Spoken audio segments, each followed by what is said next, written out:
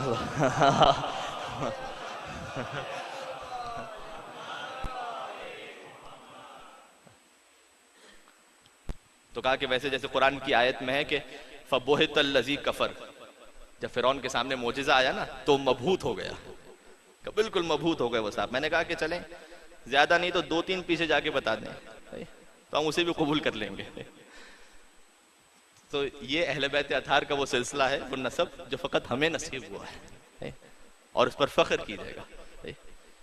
अब बात गुंजाइश यहाँ पर और थी लेकिन फिर इंशाल्लाह कभी गुजारिश करूंगा। अच्छा, जो दुआए नुतबा का जुमला है वो जो यहाँ पर तो नहीं है लेकिन मेरा बड़ा जी चाहता है कि हम चूंकि विलाय अली का इस वक्त यहाँ पर माहौल बना हुआ है तो सब मिलकर मन कुन तो मौला फहाज़ा अलीयुन मौला, इस जुमले को हम सब मिलकर तकरार करते हैं और दुआ के अंदाज में। उसके बाद वहाँ से हम दुआ को आगे पढ़ेंगे ताकि गदीर की याद यहाँ पर इंशाअल्लाह ताज़ा हो सके। सब मिलकर एक पहले दुरूद भेजते मोहम्मद और आले मोहम्मद पर।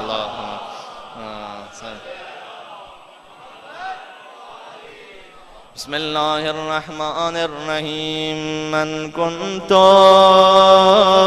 मौला फ़अली